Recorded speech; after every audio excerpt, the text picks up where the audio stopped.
जब भी कोई हवाई जहाज रडार से गायब हो जाता है और काफी ढूंढने के बाद भी नहीं मिलता, तो अक्सर यही मान लिया जाता है कि वो जहाज या तो समुद्र में या फिर जमीन पर कहीं दुर्घटनाग्रस्त हो गया। लेकिन आज हम आपको एक ऐसे जहाज के बारे में बताएंगे जो अपनी उड़ान पर निकलने की कुछ देर बाद ही गायब हो जाता है और कई सालों तक उसका कोई पता नहीं चलता। लेकिन एक दिन वही जहाज अचानक किसी हवाई अड्डे पर उतरता है और लोगों के लिए तमाम सवाल खड़े कर देता है कि इतने सालों तक ये जहाज कहाँ था और आखिर उन यात्रियों का क्या हुआ जो इस जहाज में सवार थे। दोस्तों, वैसे तो हवाई जहाज़ों के गायब होने की यह पहली घटना नहीं थी। इससे पहले भी बरमूडा ट्रायंगल के पास बहुत सारे जहाज गायब हो चुके हैं। लेकिन आज हम आपको एक ऐसे जहाज के बारे में बताएंगे जो 37 सालों तक गायब रहा और एक दिन उसी स्थिति में वेनेजुएला के एयरपोर्ट पर उतरता है जिस स्थिति में वह 37 साल पहले उड़ा था। तो आइए दोस्तों, आज की इस वीडियो की शुरुआत करते हैं और जानते हैं कि आखिर क्या है इसके पीछे की सच्चाई। ये घटना है 21 मई 1992 की, जब एक हवाई जहाज फ्लाइट 914 वेनेजुएला के हवाई अड्डे पर लैंड करता है। हैरानी की बात तो यह है कि इस हवाई जहाज ने 22 जुलाई 1955 में 4 क्रू मेंबर और 57 यात्रियों के साथ न्यूयॉर्क से मियामी के लिए उड़ान भरी थी, जो कभी मियामी पहुंचा ही नहीं और रास्ते में ही कहीं गायब हो गया। इस घटना का मुख्य सबूत जहाज के पायलट और कंट्रोल टावर के बीच हुई बातचीत की रिकॉर्डिंग है और दूसरा सबूत 1955 का एक छोटा सा कैलेंडर है जो जहाज को पायलट ने दोबारा उड़ान भरने से पहले रनवे पर छोड़ दिया था। कंट्रोल टावर के कर्मचारियों का कहना था कि उन्होंने इस घटना को अपनी आंखों से देखा था। कर्मचारियों का कहना था कि यह प्लेन काफी अजीब और अलौकिक था, जो बहुत पहले मॉडल का लग रहा था और रडार स्क्रीन पर भी नहीं दिखा। जहाज के रनवे पर उतरने से पहले पायलट और कंट्रोल रूम के कर्मचारियों के बीच रेडियो कम्युनिकेशन पर बातचीत हुई। जब कंट्रोल रूम के कर्मचारियों ने पायलट से उसका नाम पूछा तो उसने जवाब दिया कि हम कहाँ हैं। उसके उस आवाज में उसकी घबराहट और परेशानी साफ साफ पता चल रही थी। अंत में पायलट ने कहा कि यह एक चार्टर फ्लाइट 914 है जिसमें 57 यात्री सवार हैं और यह फ्लाइट न्यूयॉर्क से मियामी के लिए निकली है। पायलट की इस बात को सुनकर कंट्रोल रूम में सन्नाटा छा गया, क्योंकि फ्लाइट 914 का destination point Miami Caracas Venezuela से 1800 किलोमीटर दूर था। तभी कंट्रोल रूम ने पायलट से कहा कि यह तो काराकास है, आप जिस मियामी की बात कर रहे हैं वो यहाँ से 1800 किलोमीटर दूर है और आप गलत डेस्टिनेशन पर पहुँच गए हैं।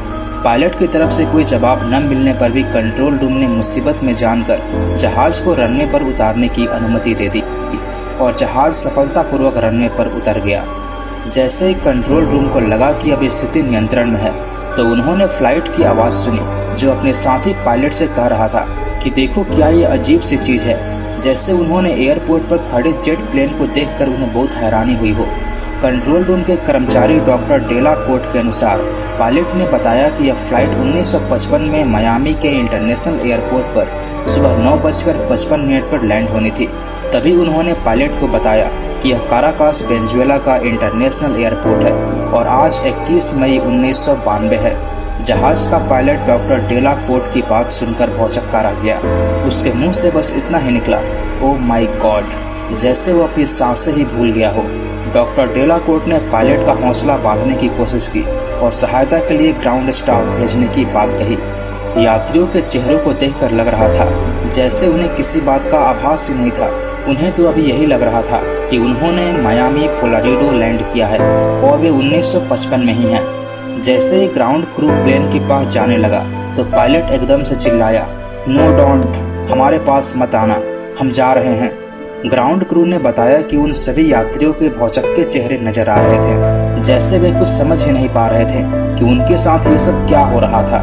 पायलट दूर से ही ग्राउंड स्टाफ को हाथ से इशारा कर रहा था और कह रहा था कि दूर हो जाओ यहाँ से। डॉक्टर कोट के अनुसार उस समय पायलट के हाथ में एक फाइल थी और वह फाइल को हिलाते हुए ग्राउंड स्टाफ को वापस जाने को इशारा कर रहा था। शायद यही वो समय था जब छोटा कैलेंडर रनवे पर गिर गया, जो उन्हें बाद में मिला। पायलट ने अफरा तफरी में जहाज का इंजन स्टार्ट किया और प्लेन को फिर से ले उड़ा। बाद में कंट्रोल टावर के रेडियो में रिकॉर्ड हुए वार्तालाप और उस कैलेंडर को सरकार द्वारा जब्त कर लिया गया। दोस्तों, इस घटना के पीछे का रहस्य अब भी अनसुलझा है। जानकारों का मानना है कि ये या तो कोई अलौकिक घटना थी या फिर जहाज टाइम ट्रेवल करता हुआ 1955 से 1992 में आ गया था। ये बहुत ही हैरान कर देने वाला किस्सा है। हैरानी की बात ये नहीं कि ये जहाज 37 वर्षों तक गायब रहा, बल्कि ये जो यात्री जिस अवस्था में गायब हुए उसी अवस्था में मिले, यानी समय के बीतने का उनकी उम्र पर कोई प्रभाव नहीं हुआ। दोस्तों, टाइम ट्रेवल यानी समय यात्रा, यानी जो समय में यात्रा करता हो।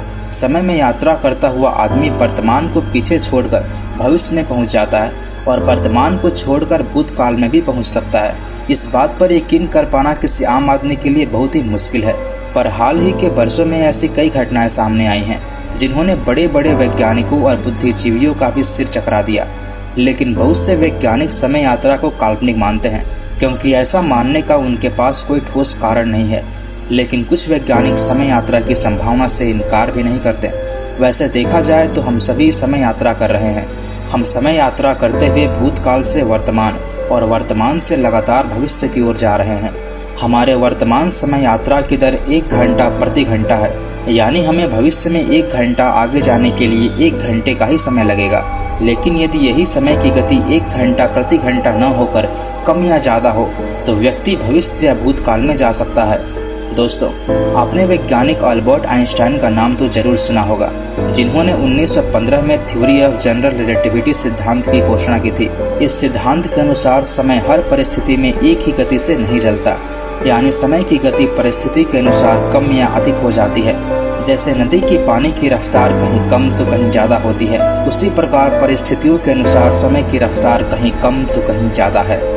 जैसे कि इस समय मेरा समय जिस गति से चल रहा है, हो सकता है कहीं और इसी समय की गति कुछ और हो, यानी जिस जगह समय की गति प्रकाश की गति से कई गुना तेज होती है, वहाँ वह व्यक्ति वर्तमान समय से भी आगे भविष्य में चला जाता है। यानी एक उदाहरण के लिए, आप किसी तेज रफ्तार से चलने वाली रेल या जहाज से यात्रा कर रहे हैं तो आपके लिए समय बाहरी दुनिया की अपेक्षा धीमा हो जाएगा, और जब आप उस रेल या जहाज से बाहर निकलोगे तो आप भविष्य में पहुंच जाओगे।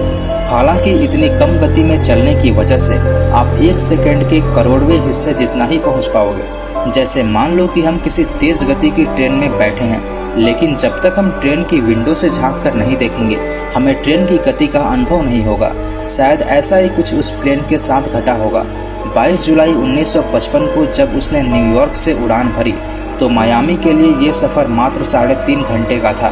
बाद में शायद वह जहाज एक ऐसे टाइम जोन में पहुंच गया होगा जहां समय की रफ्तार सामान्य गति से लाखों गुना अधिक होगी, और 37 वर्ष बाद भी उन्हें ऐसा लग रहा होगा जैसे वो अभी 3.5 घंटों के सफ़र में ही हैं। आइंस्टाइन के इस सिद्धांत से पहले सभी को यही लगता था कि ब्रह्मांड के सभी जगह समय की गति एक जैसी होती है। आइंस्टाइन के इस सिद्धांत के बाद वैज्ञानिकों ने भी समय यात्रा की संभावना से इनकार नहीं किया। धरती पर कहीं कहीं समय की गति कम और ज़्यादा होने के कारण यहाँ समय यात्रा की कई घटनाएं सामने आई हैं। दोस्तों, इस घटना के बारे में आपकी क्या राय है, हमें कमेंट बॉक्स में ज़रूर बताएं। और हाँ दोस्तों, वीडियो अगर पसंद आई हो तो वीडियो को लाइक करें, शेयर करें, और साथ ही अगर आपने इस चैनल को सब्सक्राइब नहीं किया तो नीचे दिए गए लाल बटन को दबाकर चैनल को सब्सक्राइब जरूर कर लें, क्योंकि आगे भी हम आपके लिए ऐसे ही इंटरेस्टिंग वीडियोज़ लाते रहेंगे।